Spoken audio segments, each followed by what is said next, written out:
죽음. 참 어려운 주제죠? 그런데 이게 그냥 끝이 아니라 반드시 이겨야 할 최종 보스 같은 거라고 하면 어떨까요? 오늘은 손동원 박사님의 신학 연구를 가지고 이 죽음이라는 거대한 적과 약속된 승리에 대한 이야기를 한번 깊이 파헤쳐 보려고 합니다. 자, 한번 생각해 볼까요?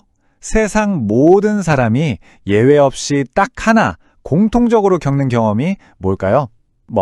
답은 다들 아시겠죠? 바로 죽음입니다. 그런데 오늘은 이 당연한 사실을 좀 다른 렌즈, 바로 신학이 아는 렌즈로 한번 들여다보겠습니다. 신학자 폴 틸리히가 사도 바울의 말을 인용해서 이런 말을 했어요. 죽음은 그냥 자연스러운 삶의 일부 이런 게 아니라는 거죠. 이건 우리가 반드시 싸워서 이겨야 할 적이라고, 아주 강력한 힘이라고 봤습니다. 그래서 오늘 우리가 살펴볼 내용은 이렇습니다. 먼저 죽음이라는 게 도대체 왜 문제인지 그 본질을 파헤쳐 보고요. 그리고 이 문제에 대한 아주 결정적인 해답은 뭔지, 또 그 해답이 우리에게 어떤 미래를 약속하는지 알아볼 겁니다. 마지막으로 이 모든 걸 알고 나서 우리가 어떻게 희망을 갖고 살아갈 수 있을지 이렇게 쭉 따라가 보겠습니다. 자, 그럼 첫 번째 이야기부터 시작해 볼까요?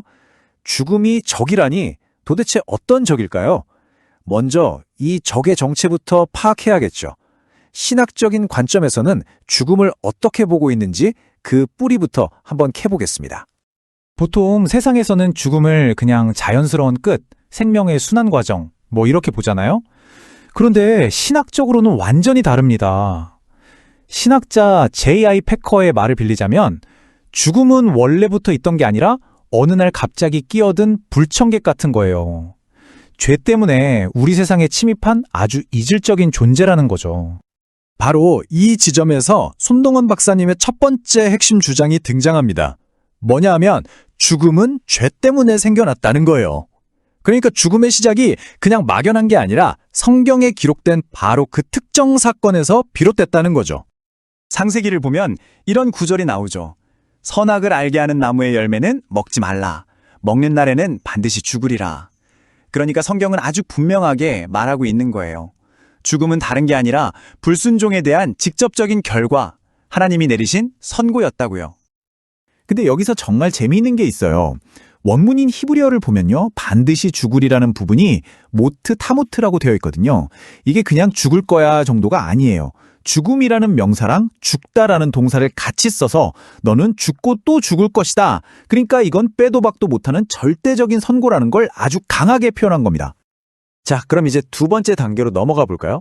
죽음이 이렇게 강력한 죄를 통해 들어온 적이라면 이걸 도대체 어떻게 이길 수 있을까요? 방법이 있긴 한 걸까요? 여기서 손 박사님의 두 번째 핵심 개념이 나옵니다. 바로 죽음이 우리의 마지막 원수다라는 거예요. 성경을 보면 죽음을 그냥 어떤 상태나 현상으로 묘사하지 않아요. 마치 모든 것을 지배하는 왕처럼 아주 강력한 힘을 가진 존재로 그리고 있다는 거죠.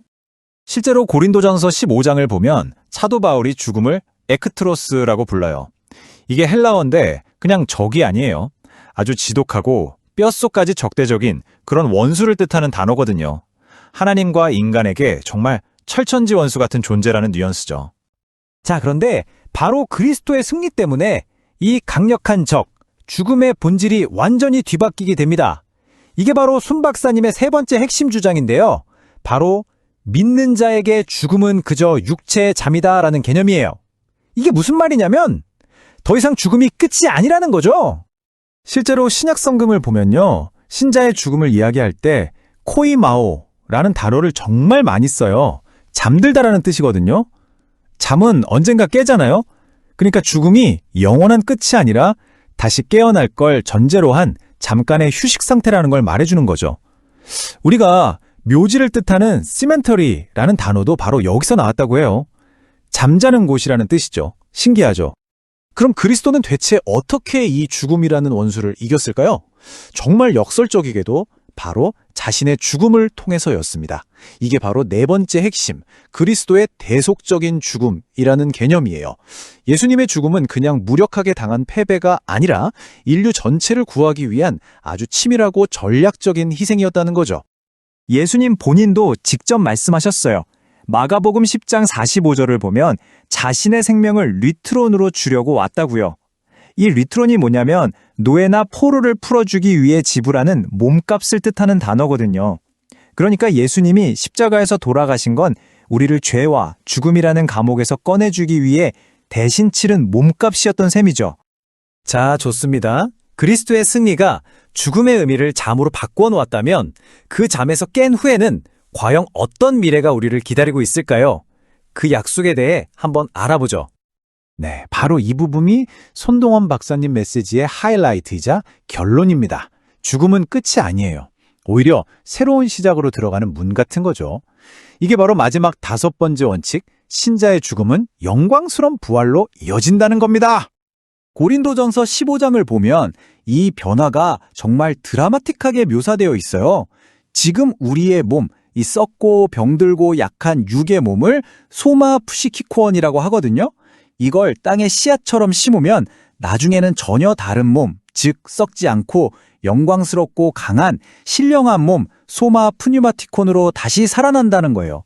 이건 뭐 애벌레가 나비가 되는 것과는 비교도 안 되는 엄청난 변신이죠. 그러니까 이 약속의 핵심은 뭐냐면요. 우리가 부활할 때 갖게 될 몸이 바로 부활하신 예수님의 그 영광스러운 몸과 같아진다는 거예요. 정말 엄청난 약속 아닌가요? 자, 지금까지 죽음의 정체부터 부활의 약속까지 좀 거대한 이야기를 따라왔는데요. 그럼 이제 가장 중요한 질문이 남았죠. 그래서 이게 오늘을 사는 나랑 무슨 상관인데 이 신학적인 이야기가 우리 삶에 어떻게 적용될 수 있는지 이제부터 그 실제적인 이야기로 들어가 보겠습니다. 손동원 박사님은 이 모든 내용을 바탕으로 우리가 희망을 가지고 살아가기 위한 3가지 지침을 제시합니다. 첫째는 죽음을 외면하지 말고 이 부활의 소망으로 당당히 마주하라는 겁니다. 둘째, 우리 삶이 영원하지 않다는 걸 인정하고 하루하루를 하나님 앞에서 의미 있게 살아가라는 것이고요. 마지막으로 이 부활에 대한 믿음으로 죽음의 두려움을 정면으로 돌파하라는 겁니다. 빌리 그레이엄 목사님이 이걸 정말 멋지게 표현했죠. 크리스천에게 죽음은 종착역이 아니라는 거예요.